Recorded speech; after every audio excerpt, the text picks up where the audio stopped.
Away from election matters now, the United States says it has dispatched a small team of troops to Nigeria following recent security cooperation between both countries. The general in charge of U.S. Africa Command, Dagvin Anderson, spoke of the development in the press briefing, saying the aim is to strengthen intelligence gathering and support local forces in the fight against Boko Haram and ISWAP. It's the first acknowledgement of U.S. boots on the ground in Nigeria since the Donald Trump presidency launched missile strikes targeting terrorists in Sokoto on Christmas Day last year. Mr. Anderson says the move followed his meeting with President Tinubu in Rome last year. According to reports, the deployment also comes following an agreement between the federal government and Washington to deepen cooperation against growing terrorist threats in West Africa. Well, we now know there are U.S. boots on the ground in Nigeria in what the general in charge of U.S. Africa Command calls a small team coming up with cooperation between Nigeria and the U.S. to fight insurgency and terrorism in Nigeria. I'm joined by retired U.S. Captain Bish Johnson for more on this development. Thank you for joining us on the news at 7. U.S. boots on the ground, they say, to strengthen intelligence gathering and support local forces in the fight against Boko Haram and ISWAP.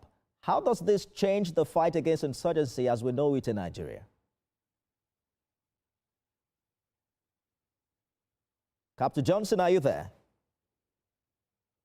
I am here, but you were breaking up a little bit. All right, I'm asking how this new reality of U.S. boots on the ground changes the reality of our fight against insurgency in Nigeria as we know it. Well, thank you and good evening. Thank you for having me. I think it depends on what their mission. It depends on what their mission is. And from the information that I have, they said it's a small team of U.S. military personnel. I may look at that number of people as is being stated in the media as maybe an advanced team that is coming here maybe to prepare the ground for more boots on the ground. But I would say that depending on their mission and how long their mission is going to be, I think it's going to make some impact.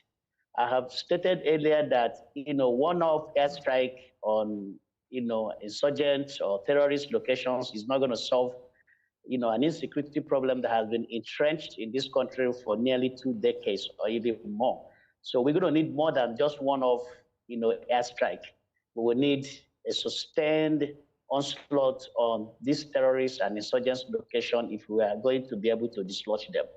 And so for me, it's a welcome development if they are going to stay. And if it's not just going to be just that one small team that was sent, because from the number that I see, that team, if that is all that we're going to have, their mission is probably going to be maybe to advise, to train, or to direct.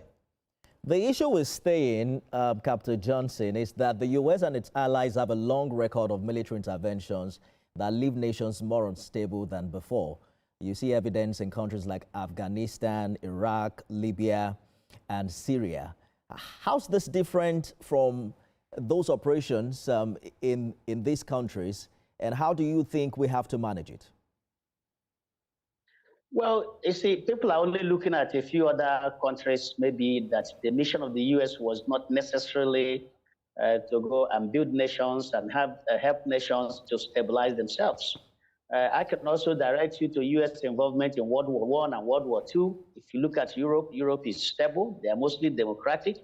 I can also direct you to U.S. intervention in the Korea. If you look at South Korea is a vibrant democracy that is prosperous and still one of the largest economies in the world.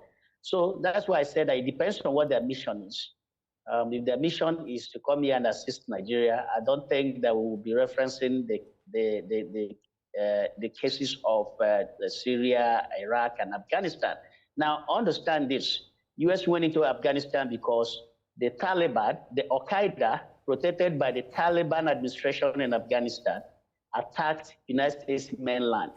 And so that was why the United States went into Afghanistan. From there, they went into Iraq because they believed that Saddam Hussein at that time was going against United Nations resolution and producing weapons of mass destruction.